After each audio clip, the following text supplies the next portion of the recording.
Hello everyone. Today we are going to discuss an interesting topic in grammar, interjections.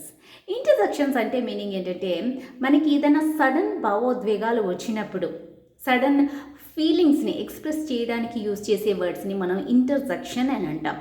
ఈ word ఈ భావాల పక్కన ఇంగ్లీష్లో ఈ వర్డ్ పక్కన మనం ఇంటర్జెక్షన్ మార్క్ ఐని అంటే స్మాల్ ఐని ఇలా రిటర్న్లో రాస్తే దాన్ని మనం ఇంటర్జెక్షన్ యొక్క పంక్చుయేషన్ మార్క్ అని అంటాం అనమాట.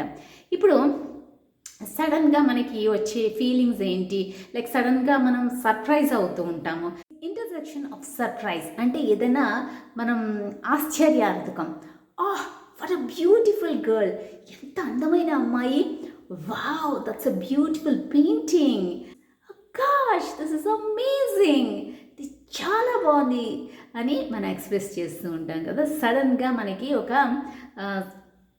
Surprise. So these are all interjections of surprise. Interjections of approval అంటే ఏదైనా ప్రైజ్ చేసేటప్పుడు. ఇంటర్జెక్షన్ ఆఫ్ అప్రూవల్ అంటే ఏదైనా ప్రశంస ఇచ్చేటప్పుడు అనమాట. Bravo, you did it perfectly, well done, that was an excellent effort. So ఇలాంటి బ్రావో, వెల్ డన్ ఎవరినైనా ప్రశంసించేటప్పుడు మనం యూస్ చేసి interjections. Okay. Interjections of greetings అంటే ఎవరైనా పలకరించేటప్పుడు, hello, how are you, hi, nice to meet you, hello, hi, ఇవన్నీ కూడా మనం ఎవరైనా పలకరించేటప్పుడు యూజ్ చేసే భావాలు. రైట్.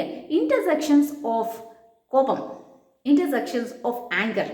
రైట్. మనకు కోపం వచ్చినప్పుడు, damn, I forgot my keys, what have you done, ఏం చేసావు నువ్వు, డామ్, అని చెప్పడం, ఇవన్నీ కూడా మనకి interjection of anger.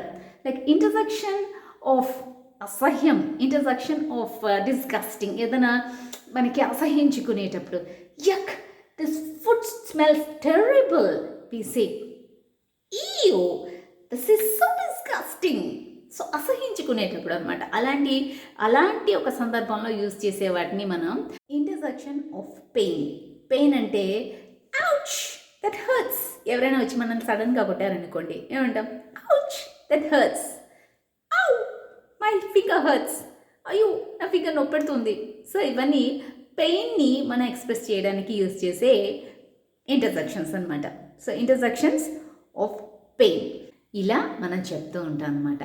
So interjection అనేది మనం ఇంటర్జెక్షన్ తర్వాత మనం ఈ స్మాల్ ఐ ఉంటుంది కదా, క్యాపిటల్ లెటర్ కాదు, స్మాల్ లెటర్ ఐని తిరిగేసి పెడుతూ ఉంటాం. అది పంక్చుయేషన్ మార్క్. యాక్చువల్గా దీని పక్కన డెఫినెట్గా సెంటెన్స్ రావాల్సిన అవసరం లేదు. Hurrah, I want the match అనేసి దీన్ని ఇండిపెండెంట్గా కూడా మనం యూస్ చేస్తూ ఉంటాం. Wow, hurrah, ouch, like that. Okay, this is all about interjection.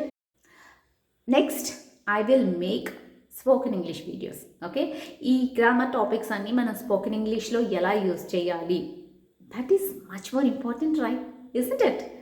So I'm going to make videos on spoken English.